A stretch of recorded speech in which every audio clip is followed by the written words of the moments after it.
Hello, my name is Philip Bloom and welcome to Pinewood Studios and the Get That Cinematic Look webinar. I'm joined by some illustrious guests who I'll talk about in a minute. A little bit about myself. I'm a filmmaker, been shooting for about 28 years or so. And here's a few clips from some of my work.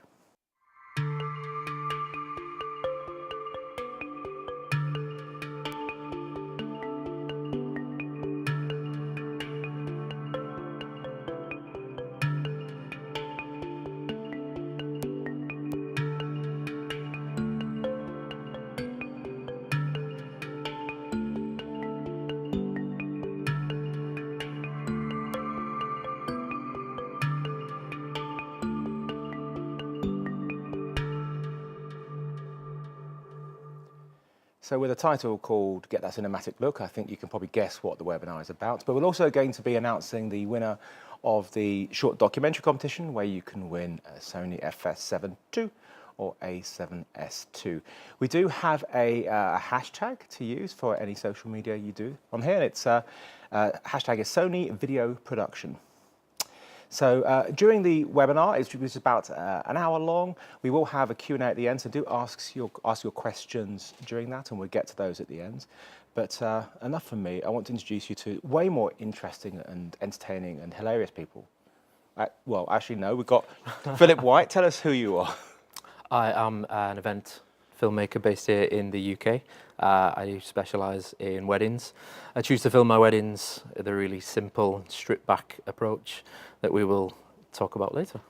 And how long have you been doing that for? I've been doing that for about 8 or 9 years now. Cinematic, are they? Well, perhaps. Okay. We will see. We shall see. We shall see. And tell us about yourself, Forrest. Hi, so I'm Forrest Finbow. I'm actually a Frenchman. I'm a French cameraman. C'est bien. Coming from France. On peut pas français maintenant? No, Okay. I'll probably stick to English. I work both cinema and television as a cameraman and as a Steadicam operator. So Cool. I do both. Let's have a look at Philip's showreel first, and then we get on to yours.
Both very cinematic, don't you say?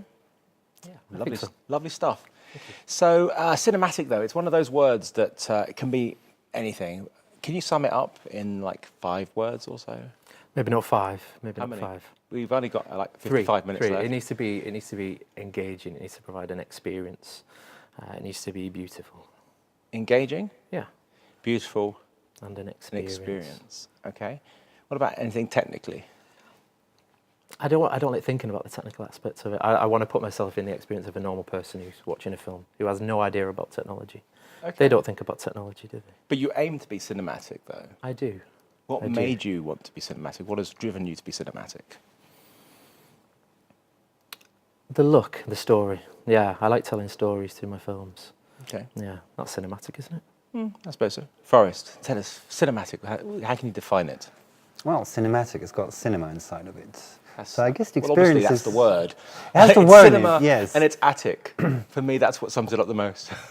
No, you get the thing. The thing is, a cinematic picture is probably a picture that tells a story like cinema does, like a movie does in the cinema. I think the experience is different. If you look at television, if you look at a movie in a theater, you have a different experience.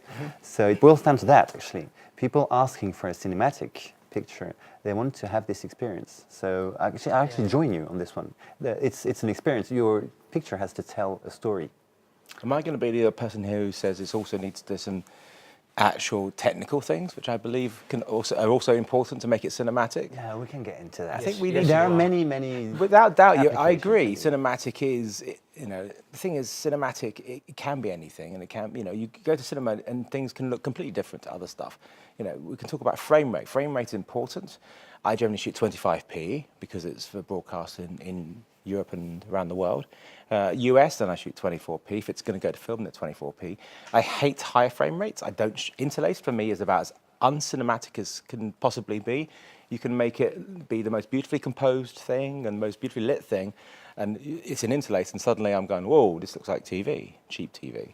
So there's that for me. Yeah, you'd have Ang Lee recently made a film, 120p, which I'm sure was lit beautifully and everything, but doesn't look cinematic because of the frame rate. Lighting? Lighting is a very You're shaking your important head? part. I am shaking my head. Oh, yeah. lighting isn't cinematic. No, I don't use lighting. No, I'm saying you do light. Yeah, though. yeah. You light. I light, but That's the with, technique. You unlight. Yeah. I unlight. You strip Anyways, strip you- the lights back. I strip the lights back. But yeah, working the lighting is a major part. It's very, very important. How about this other thing that's really important? Begins with A and rhymes with rodeo. That doesn't really rhyme with a rodeo, does it? No, it Let's just say doesn't. audio. That was terrible. Let's try that again. How about starts with S and rhymes with round? Yeah, that's better. There we go. I've got a better one there. Yeah. How important is that? It's So more important. important than visuals. It is. Yeah. I don't know. It's half the movie actually. Half the movie. I wouldn't say more important. 51%, I think, the 51%. phrase is. Somebody came up with That's more than 51. half. Yeah. Yeah. Okay, so that's cinematic, and we're going to touch on these throughout this. When you get jobs, when you get clients coming to you, do they ask for that sort of thing? We want it to look cinematic? Or is that you or you? What do you think, guys? It can be a translation actually. So they come up with answers, with questions, and you sort of feel, okay, this is what they want. They want it to look beautiful. So they all say look beautiful, and then you have to translate in your own head, okay, so this is kind of the cinematic way. Because this, as I mentioned, it's an experience you can remember from having it in the theater or when you're looking at a movie. It's not the same experience in TV. And so the way that they approach us, you can understand what they want. And sometimes it's a translation. Sometimes they say spot on, I want it to look cinematic. I mean, I know from my own Get onto experience, it. if I have a client come to me with, they want me to make something for them, and I just say, I'm going to make it really cinematic, they get excited by that. Just that word, they're very fond cinematic, of it. it's a word that excites people, even if they don't really know what it means. So, I mean, for you, when you get your clients, what is it that how do you sell yourself? Is it your cinematic skills? Yeah, they come to me having seen my work online, and so there's a presumption that it will look a certain way, and I get asked about the process and how I will achieve that look, and yeah, I have to kind of explain myself, and it's more about the style of how I shoot. Rather Which, than, you do have a very unique, interesting style, which I do, we will. I will go and, We'll touch it. I'll pull you apart on later. Yeah, feel free. Because it is very interesting. It's very different to Yeah. but that's great because what you have is a unique style, and standing out in the market today is very difficult. Since the 5D Mark II came along, 8-9 years ago, the whole market has completely changed, and it's very democratized, so everybody can really afford cameras and sell themselves. But you need all these skills to make you stand out, and so yes, I think it's really important. So the other thing we talk about, lighting is the most important thing as far as I'm concerned when it comes to cinematography. Tell us about your lighting approaches. I will always have light along with my work. So I do both cinema and documentaries, as I mentioned. And in documentary-style shootings, it's not as easy, obviously, because you have to travel with gear, around the planet. This is what I do. But I always try and sort of, bring light to work with it. And that's mainly just bringing the subject under an optimal lighting. When it's simple stuff like you've got subject and then there is the rest of the frame. Working with light is a very, very good way to sort of make places in the picture that people will look at naturally, because light attracts the eye. And so that's working with the light. What sort of light are you talking about here? What sort of additional lights are you bringing in here? Are you using a lot of natural light, but using bounce? Are you using artificial light? Any source of light. So obviously, whatever is available will be looked. At least I'll have a look. Can I use it or not? Sometimes you don't use it because it's ugly lighting. You're mentioning that unlighting stuff. Now, just basic setup, of course, is just a standard 3-point lighting. Start with that, sort of get the subject going and have the interest in the picture under control. And that's the way I do. And very often, it's with natural lights. Okay, so a white wall is a bounce light, and the sunlight can be just your main light pretty easily. So just understand lighting and get into it. Start it. Start to work with it. I never light. That's a lie. You say, this is the phrase you never say. Is saying I don't light. I don't bring light in. That's I don't bring light in. Still lighting. Lighting is about harnessing what's there, and that's what you do. Yeah. You harness what's there. And that's when we speak about a cinematic look. Yes. That's probably one of the main things. There's lighting and composition. But the light and the available light that I have is one of the only ways that I can be creative with the shots, which then, I suppose, makes the shots cinematic. You summed it up in 2 words. Lighting and composition, the two most important phrases in cinematic language. Your composition is key. I'm actually, I don't know, maybe I've just been doing it too long, but I see everything as a composition when I look. And I choose seats in a restaurant which has a nicer depth. If I ever want to take any photos of who I'm with, and it's kind of strange, but I see everything as a composition in life. And I think and that comes with experience, I think. People ask me, how do I improve my composition? I think it just comes with time and watching lots of stuff. Watch lots and lots of stuff, I think is really important.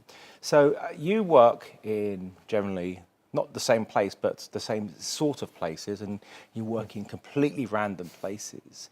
How do you deal with locations and what you have to, do you go beforehand? Do you get to check them out at all, either of you? Yes, I always try and do location scouting. It's not always easy, especially when you have to travel. I mean, literally booking a plane ticket just to go and check what it's like. You do that? This happened, yes. Wow. Not every time, because sometimes it's just out of budget, and so you have to deal with it. Maybe just cope with photos on Google Maps, and we can do that a lot. Actually, Google Earth is also a scouting tool that's surprisingly good and interesting. But I always try and plan as much as I can.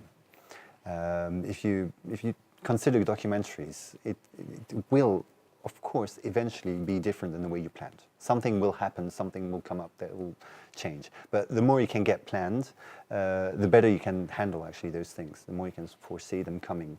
How do you deal with situations like, basically weather? We're in England and it's beautiful outside right now. This morning it was pouring with rain. And, we could hear it, which wasn't that bad. But if you're filming out, you've got an outside shoot planned. I had a shoot in December, and it was budgeted for 2 days filming outdoors. And it was terrible weather. Terrible weather. Ended up having to redo it completely in January at my cost, which is my own fault for not putting that in the contract. But that's the problem with doing anything outdoors in unreliable countries. How does that affect your work? I've actually had a very similar story. We were shooting at the North Pole, so a very difficult part to sort of account for. It's a desert, literally, as a weather forecast would put it. Yes, you're there, you're shooting, and suddenly it starts snowing. And okay, so whatever you were doing at that point, we were shooting, actually doing interviews, and it was just the snow coming in just ruined that part of the shooting. But we were there with our cameras, and we grabbed other shots, and those shots were beautiful. So you can be lucky as well. And I guess, obviously, you're allowed to be lucky. You're always going to have, nobody's going to have a wedding in the UK that doesn't have a marquee. Nobody's going to say we don't need one because it's the summer, because that's really stupid. So but your location's already chosen for you. Do you ever have any real issues with weather and and stuff like that, and you basically just You have to learn to adapt with what you've got. And basically, if someone could be stood there with a drink, being a guest at a wedding, then you can be filming them. Sure. So if you're outside and it rains, people will go inside. Likewise, if it's too hot or anything else. Yeah. But yeah, there's challenges with with weather. Fair enough. Definitely. And so you tend to you are Billy No Mates, aren't I'm you? completely you Billy No Mates. You have real trust issues, don't you? I have you shoot severe alone. trust issues. Yeah. So whereas Forrest he's a very trusting guy. He's got lots of friends. Yeah. So, working alone versus working with a crew. Tell us the pros and cons. How many people do you work with generally on a shoot? It can range from very small crews, 3 to 5 people, all the way up to like larger crews for documentaries, between 10, 20 and 30 people, roughly. Total crew, of course, not just the camera part of it. But that means working with several people, and each person has got a task assigned and everybody needs to cooperate. I work alone, but there's always a photographer. Somebody you work with regularly, or No. There's always different photographers. Clients will always book a photographer alongside video. I've never shot a wedding where there hasn't been a photographer. Yeah. So although I'm used to working alone and doing my own thing, you have to be respectful of that. You can't plow on and completely dictate everything. You've always got to bear that in mind, that there's somebody else that are doing a job. And you have to work together. But predominantly, I'm Billy No Mates. I mean, I love working on my own for certain things because it's, you can just rely on, but when you have other people, you're able to let go. Having a sound recorder means you can let go of that aspect. Having a gaffer, you can let go of setting up the lights. And that sort of stuff, it can be nice. And also, I mean, do you edit your own stuff, you two guys? You both edit? No, I do not edit, actually. Okay. Ever. I edit with my wife. My wife edits. Your wife edits? Yeah. Does she ever edits go, most of my- oh my God, Philip. all day long, every single day. Why did you only hold this shot for 5 seconds? Yeah, all day long. That's what she says all the time. Yeah, all day long. God, that must be a hard relationship you got there. I think working, there's a good balance. Yeah. I like my documentaries, the TV series I work on tend to be very small crews of 4 to 5 people max. And I like that. I find if it's too many people, it slows things down. But I guess it really does depend on the production, doesn't it? So do you have any specific gear that you use for your shoots? Yeah, I mainly shoot with A7S, Sony A7S. The one or the two? The two, I do have. Yeah. I do use a couple of the first version. I have some A6000s as well, and an FS5. Mainly the A7S, purely just because of the size. And it's portable. I can move around as quick as I like and get into positions and shoot more creatively. And what about lenses and stuff? I think, we know the answer to this question. I know the answer to this. I shoot 95% of the day with an 85mm. Really? I do. Okay. That's not normal. No, but it produces something different. Yeah. As we were saying, before, in a market where everyone is pretty much doing the same thing, there's few kind of things that you can do to be kind of different. And although it is just a focal length, I think it does make a difference. And because I use that all the time, because I use that for 95% of the time, I feel like I've kind of mastered that one lens. So I know what I'm going to get before I even lift the camera up to my eye. But you do use other lenses for some other stuff? I do. If you're shooting a ceremony or something else where it'd be advisable to have multiple kind of camera angles around, I'll use a wide. I might put a fisheye or something on just to capture absolutely everything. A fisheye? A fisheye. You've gone from an 85 to a fisheye? Yeah, just like a bit of variety, really. But don't worry. No, I use a 14 as something that contrasts with the main angle. Tell us about the cameras you use first. I use actually many different cameras, ranging actually from the Alpha 7S. You've used it just past week, up to mainly the Sony F55. This is a great camera for documentary work. I'm loving it as a cameraman. And on those past documentaries I was talking about, we had several cameramen. And the Sony F55 is great because you can actually give it to a fully trained cameraman operator, you know, that can work in TV, and he'll actually instinctively know how to operate it. Whereas it's on its own, it's a cinema camera. So it will drive you to that cinematic look, as we've been speaking, because it's got this large sensor. So that makes a big difference. You go for like PL mount lenses and a large sensor, you've got a part of the sort of the secret of having the cinematic look.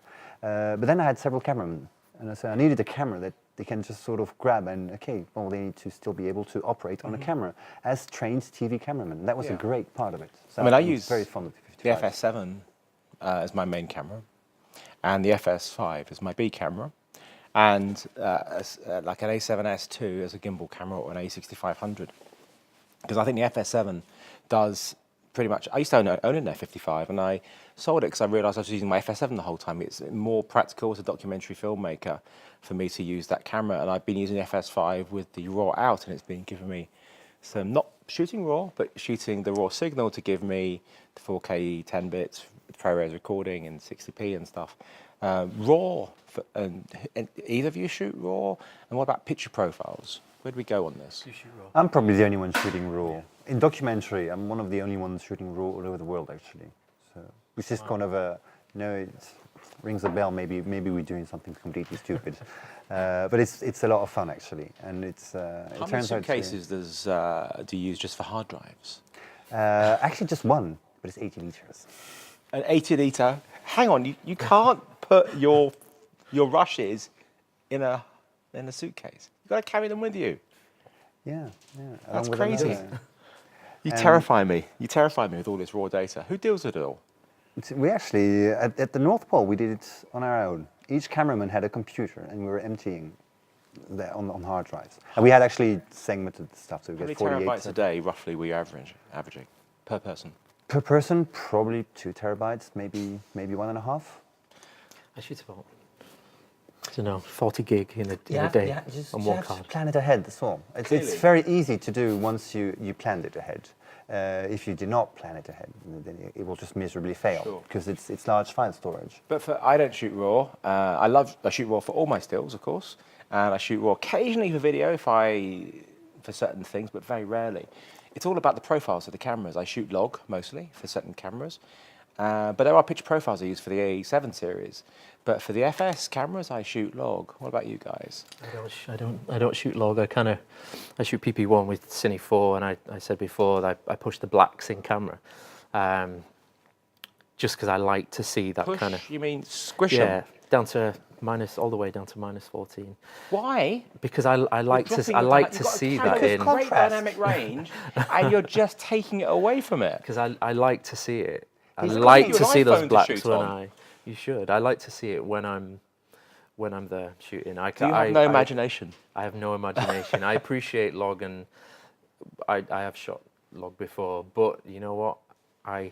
I don't deliver. I don't deliver that. I worry about you. I don't deliver that. It's kind of you know what? It's relatively flat, and I can still add grade into it, but not a lot. I don't know. Okay. Well, if it works for you, look, I'm not here to tell you what's right and wrong, although what you're doing is wrong. I'm not here to judge you, but I am. So it's up to you how you shoot. Actually, what he's telling is he's cooking his picture the way he would like it to be. It's what I used to do in news. What I used to do in news, because there was no such thing as grading in news. I used to basically, I would turn my settings within my camera. I would crash my blacks down, and I would add a bit of saturation. I'd do things to make my stuff stand out. Of course, when they cut in other people's stuff, it did not match at all. But I didn't really care because I knew it was my stuff. But I think it's important finding the profile that works for you. So I don't know. I had a bit of the reverse story. Like when I began shooting, I had this thing that people told me you should underexpose because digital burnouts, whites. And so we were taught to underexpose those pictures. And it looked like not that good. And then I suddenly started to, let's get the picture there. So I started exposing correctly. And sometimes overexposing, because sometimes it gives a better picture. But I mean, and that's about cooking, right? So when you shoot RAW, you can do that without any loss. Yeah. But before you had shooting the S-Log2, the S-Log3s, you hear this phrase, shoot 2 stops overexposed. It's not technically correct, but you are pushing it slightly higher. If you record log and use a lookup table, actually it becomes the true fact. What you see is like, overexposed, and you yes. still have the headroom Yeah, within you the just, file. Just got to look at your histogram or waveform, any exposure assist that properly can help you, and then you get it. You just don't want underexposed log because it is not good. No, it won't be good. Yeah, definitely. So let's move on away from some of the technical stuff and talk about, what it's like to deal with some of the issues you have when it comes to the budgets dealing with cinematic stuff. So they come to you, client will come to you guys and say, we want this, want this. How do you deal with making expectations realistic for them? This cinematic is actually a very neat word because it's got cinema in there, and everybody knows they cost a lot. So it's an easy way to say, okay, so well, we need a cinema camera then, and then you can come up with a list. And actually, when I tell that, I mentioned the Alpha 7S as a cinema camera, right? It's got a large sensor, it's got large, you've got lenses that you can put on there, and you'll be able to work cinematic. And so you begin with that, and sort of gives an idea, because it's not only the camera, it's not only the gear, it's also the way you're going to shoot. You're going to shoot large sensor, it's going to be more difficult to achieve. You'll have all the focus issues, obviously, that go with large sensor and wide apertures, and that you can talk to with your client. And then I put everything on the list, and it will come up with a pricing. And sometimes it's a little too much, so you can cross out some parts. And sometimes it's actually what makes it, okay, then there's the deal. They want that because that's good, and so they'll go for it. One thing we didn't actually really mention specifically was actually the phrase large sensors. I mean, that's what we're all using, large sensors. Are you using any cameras which don't have large sensors? I mean, Super 35mm is what the FS7, FS5, and you use full frame. Are you using anything smaller? Bigger. No, I have to confess, I still own XD cam cameras. Do you use them? Well, they're sitting nice and comfortably at home. In the warm, away from the North Pole? Yes, yes. Although they would do fine they would do fine in the ice, but I lost a bit of interest for the small sensors, which is unfair because they're great cameras. Yeah. It's just. And you can get longer lens shots with smaller sensor cameras.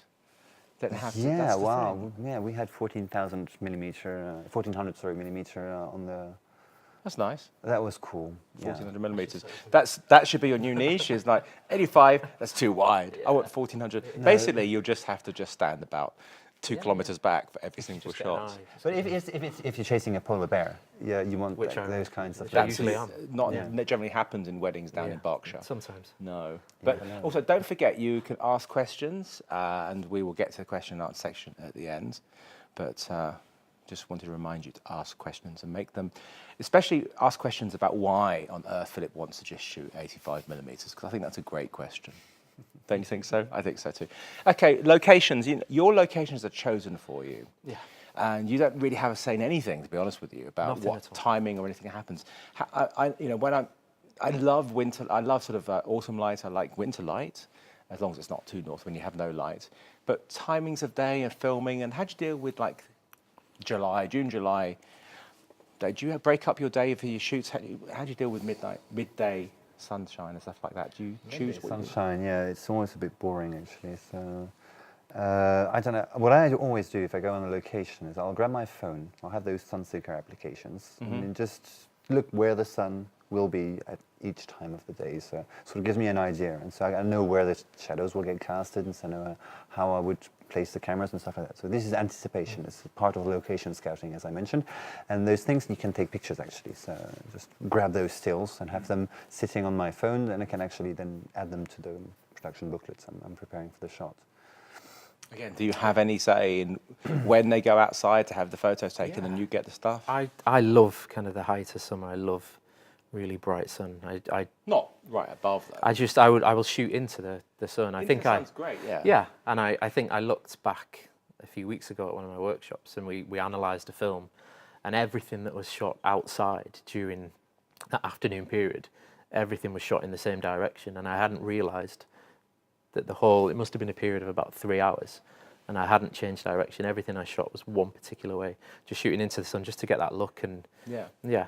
A lot of people are afraid of pointing towards the sun, and not. They put it the other way where it's not nice because it's blinding and it's flat. A lot of people are beautiful. People are obsessed with exposing faces, yes. And I can see it with photography and having to see a person's face clearly. But that's the one thing with video, especially in the morning and during things like preparations. You don't need to see the face. You can silhouette. You can Not get away. Not everything. Then You it can't get away becomes with something else, yeah. You can't get away with it. Why for, is this for entire everything. wedding in silhouette? I've tried. This is the anonymous wedding. I have tried, but you're completely right. There's safety shots. You know, a ceremony when a bride walks down the aisle, even though it's likely to be backlit from doors at the back, you can't get away with producing a silhouette all the way down. As much as it would look beautiful, she wants to see her face. So you have to overexpose, let the black background blow out. So, you know, sometimes you have to. Don't be too, you know, it's about, we talk about holding highlights and things like that. Sometimes you've got to let it blow out because you need to get the shots. Yeah, yeah. Especially if you're going with the light that's the available light, you don't have that control. Yeah. So it is a bit tricky. Actually, the kind of, if you blur it out, blown highlights are actually okay if they're out of focus. Yeah. You can if it's in focus, trouble is descriptive, so you can see something is wrong. If it's out of focus, everything is sort of a blurry white mess, and it actually And the turns out to cameras be we're okay. using, they have a nice roll off on the highlights. It's not like this sudden Doesn't cut harshness. suddenly, No, yeah, it's yeah, fine. So yeah. So what about other tools that you use? Do you use any other Sony tools or anything like that? What about the Sony mics, wireless mics, anything like that? In terms, are we speaking about sound? Sound, Completely yeah. Remember how let's move on to important sound. is? Yeah. It's like round, but with an S. Yeah.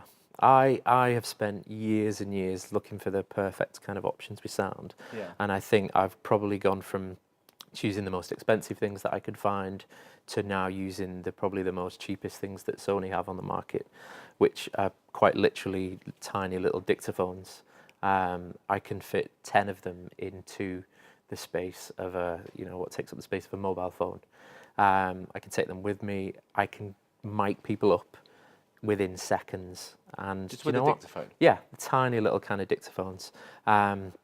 They're absolutely perfect. Absolutely perfect.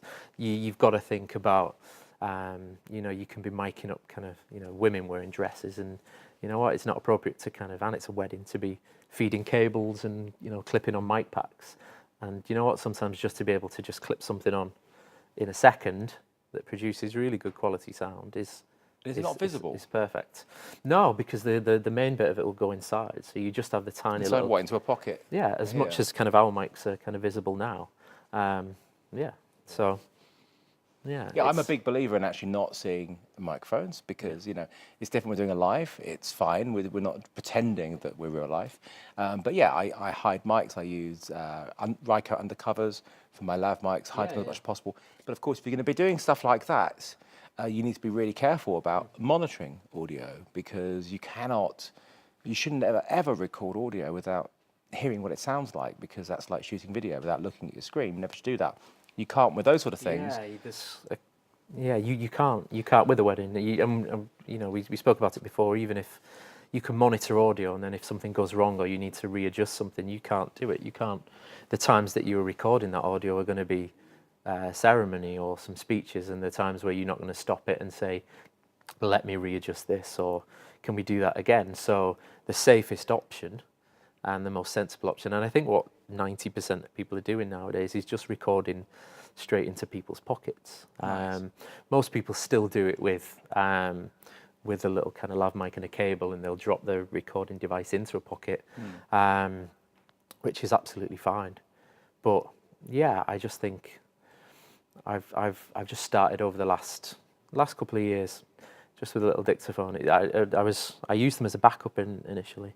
And then suddenly realised that they were as good as anything that I've ever used before, and cheaper than anything that I've ever used before. I mean, I've been looking at little devices like little mics you can place around. I backed some on Kickstarter, I don't know, feels like a decade ago, which I'm still waiting. No, received nothing. Like most Kickstarter, they don't do it. But what audio do you use first? Well, if you have the opportunity to actually redo something that went wrong, you want to monitor it. Right, so to know that you need to redo it, and so stuff like interviews. This is if you shoot a documentary, you'll probably be doing interviews, and a lot of them. There are, depending on the documentary style, but there are many chances you'll have to do them, and you want them to get right, very right. So you want to monitor them. I actually really enjoy sending the sound to the camera and record it with the camera. I strongly advise production to have a soundman, and that makes a lot of sense. And even when there is a soundman, I actually still ask to have the sound flowing to the camera. This helps a lot with the workflow. So I also work a lot into workflow management, and so having all your rushes with sound, up to 4 tracks of audio with most of these cameras, with the exception of yours actually, which has only got 2 tracks of audio. All the others have got 4 tracks, so you can have a lot of sound, unmixed yet sound, and it's already in sync, and that's great. I'm very fond of that because I bring back a lot of footage, as we already mentioned. So we're talking wireless mics, shotgun It could mics? be any kind of microphone actually. This is really to the soundman. They all pick their microphones. Yeah. I just advise to have the sound running to the camera, and they generally go with the advice, although they still do record it on their side. It's just it's their I mean, job. if you've got the 4 understand. channels, then sure, you have that. But They've got generally 8 channels or more, 8 and channels, right. yeah, and they don't trust cameras, which is actually unfair now because we can now do AES uncompressed 24-bit Yeah, the audio recording as well. is terrific. But so the way that I personally record sound, if I don't have a sound recorder, it really depends. How on Wonderlist, the series I did for 3 years, it was no sound recorder, so we did the sounds ourselves, and it was wireless Sony UWP mics, either going into the MI shoe on the Sony cameras, or they were going into recorders, audio recorders. And I've now got the dual receiver one, which makes things even easier. So dual receiver, and so you have 2 transmitters. But I like to have a proper shotgun on the camera, whether it's an A7 camera or whether it's an FS camera, because there's get some not as a main, never as main sound, but as B sound. But sometimes you've got somebody mic'd up and they're talking, and then you're filming somebody else and they're not mic'd up and they say something great, or just natural B-roll sound. It's really important to capture as much sound on location as possible. And one of the things that always happening is people talk when you're recording B-roll sound. Your team is. Your production team are doing it. The producer's having a chat, the director's having a chat, and you're getting B-roll sound. You're getting a lovely creak there, and there's some birds fluttering. Don't be afraid to tell them to shut up in the most polite way. Don't send them to say that. Please be quiet. I'm rolling. So what I normally do is like the whole rolling sound, because you need that sound. And the other tip is see the sound. So if you're doing an interview with somebody, or you got filming something and you can hear something that you can't see, it's going to really irritate you. So earlier today, when we were doing a little rehearsal, we had the rain hammering down on the roof. And as viewers, you would go, what is that? So I would have to say, that was the rain. Now, if this was in a real situation, what we would need to do then, because we couldn't say that in our film, we'd want to have a window showing it, or we'd need to see a cutaway of the rain outside. So our brain can disengage that, to turn that noise off, so we know what it is. It's not going to bother us anymore. So you'll have that a lot of the time. So I don't know if you do any interviews with. Do you do any interviews at all? So I was just going to say, going back to what you were saying then, you can work in reverse from that as well. I think you can film things and then later on think, I need the sound from that, and then to get them from different places. That's really. I use that approach quite a lot as well. Yeah, and always in each place you're in, record 30 seconds to a minute worth of just a wild track, which is basically just the natural. Could be the room tone, could be traffic noise, could be birds tweeting, could be anything. Polar bears running past you, as it happens on most of your shoots. Always happening. Yeah. But it'll get you out of the hole when you're in the edit, because what you can also find is that you've got some terrific audio, and especially if you're doing interviews and stuff like that, and then you want to put it next to something else which doesn't have such good audio. What you need to do is actually even out the audio so it sounds matching. So as good as if you have perfect audio on something and then it's something that jars next to it, it really jars. So you actually have to bring down the quality of your good audio to make it. So that's where your room tone can come in. So whether there's traffic noise, you're making your clean audio have a bit of traffic noise underneath it to match your other good sound. The other bit you need, but has traffic noise in, you've got to be able to do that. There's lots. Sound is so important and must never be forgotten about. It makes your stuff much more cinematic. But so does working with colour in post. How do you deal with your footage in post? Do you want to start? I touched on it before. I grade slightly. Slightly? Just slightly. Because you've done it all in camera. I've done most of it. You painted yourself into that corner. I've done most of it in camera. And your poor wife, who's editing this, she's saying, Phil, It's true. It's very, very true. I got no shadow information. Why have you done this to me again? It's very true. No, I think what we. Did she ever come up with such a sentence? I'm pretty Oh, sure. every day, every day. Yeah, listen. She does, doesn't Listen she? to Philip Bloom. That's what she says.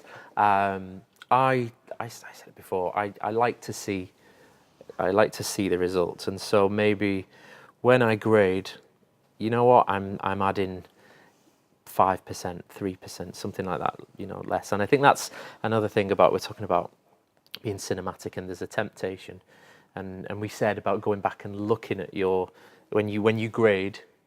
Go back and look at it. Leave it for a few days if you can, and then look at what you've done and compare that to the ungraded clip, and just to see what you've done to it. I will grade, but I will put a tiny amount of stuff. I might add some grain. I might add just a little bit of something on there.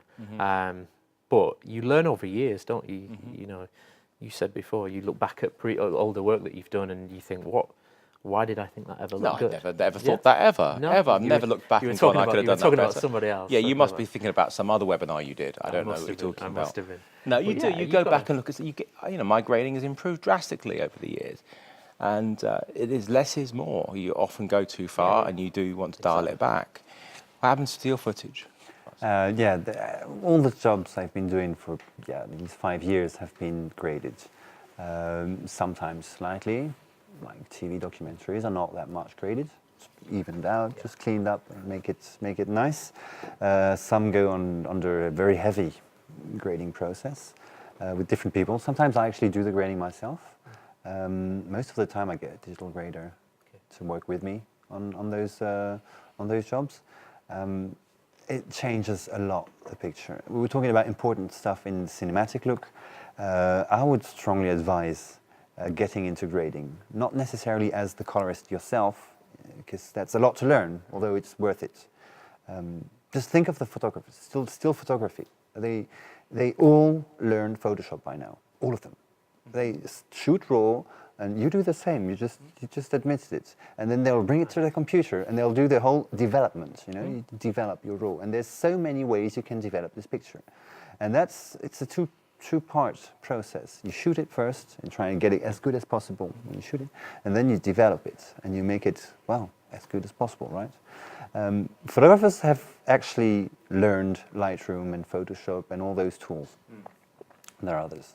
I'm still wondering why cameramen do not operate the same transition. It's actually fairly easy. Software out there is available for free. They can, but they can't be involved in it. I mean, so the TV series that I shoot, they pay for me to be on the location and to shoot it, and I give them the footage, and then in edit they haven't got the budget to bring me in for the colouring. Off, I know. And then you But just it's terrible. And then you just go. What happens is you then you wait for a few months and you sit down on the TV and turn it on and you go, what have they done to my work? It's your name. It's on the pictures. Really. What can you do? I don't know. It's you have to. How do you say? Let go. Marchandish. Comment tu fais pour marchandish? It's a bargain. You have to work your ass to have at least 2 or 3 days on a 52 minutes long. Oh, this is BBC here, so it's 60 minutes long. On the 60 minutes long job, get at least your couple of days grading on it and be there with a colorist. So it will go fast, because if you have to do it yourself, you need to actually know how to be productive. And a real colorist is not only good at seeing colors, he's also very productive. And quick thoughts on LUTs, because LUTs are the big thing these days, lookup tables in post. Lookup tables have got several uses. One of them would be actually just have a positive picture, the one you want to see, and still record negative, record log, for instance, or raw, whatever. That would be one usage. Now, there are also technical tools that can change color spaces, and that's like a huge topic, but for people who are learning how to color grade, so they've shot just log. consider it as a preset. Think of it, it's a great. I think it's a great starting place, and It's see absolutely what it great. looks like, and then create your look from that. Use it as a. Yeah, I use it as a fine-tune it quick somehow. tool generally, just to throw it on there to see what my footage looks like, and then that's when I go in and do the fine tuning. Like film stock has got a very weird color space. When you study film stock, and now we were talking about getting cinematic. Well, film stock color space sort of brings you in the ballpark. You can then, further tweak it and probably work your shadows or your To highlights. get cinematic, isn't Yeah, it? for sure. Well, you don't need anything because you've done all yours in camera. But if you could give like one tip about shooting for not just cinematically, but just about filmmaking in general, you could give to the audience, what could it be? I would say strip it back. Think about simplicity. If you can master, maybe not one lens, but if you can master kind of one camera, one lens, you become so familiar with that lens, and it makes it so much easier. If you're manually focusing, you know where things are going to be. You instinctively kind of operate the lens. You can shift focus between things without even thinking about it. You become a better camera person. Just kind of strip it back. I would say go to a job and leave all of that gear that you were going to take with you, leave it behind and just see how you get on. Yeah. You feel like you've lost an arm at first, but it will pay off. What do you think? I actually concur on the whole You've got to have lens your own thing. one, though. You can't just copy his. No, I won't. My advice would be to go follow the whole process of making that movie. Like, don't stick to just shooting if that's possible. You mentioned it's a difficult thing to do, especially if you're not paid for that part of it. Even if you're not paid for it, it's sad, I'll give you that, but you can still learn from being during the post-production process. It can be editing, and then you surely never get paid as a cameraman during the editing process, that's for sure, but you want to have this feedback from the editing. There's so many mistakes you can make during a shooting that only turn up to be a mistake once you start actually cutting those pieces together. And the same goes for digital grading. Maybe you're not a digital grader yourself, but it will give you sort of, maybe you discover that -40 on the black level is kind of a mistake if you want to grade this stuff. Never. I think mine is very simple. It touches on the mistakes. Accept that you're going to make mistakes, because you do. I still make mistakes, and learn from them. That's the key thing. Not making mistakes and repeating them. You get better by making mistakes and learning from them. These aren't big things. I'm talking about little things like how you lit something, how you did the audio, how you shot it. Always be prepared to learn. You will never, ever, ever stop learning. So these are the 3 main tips.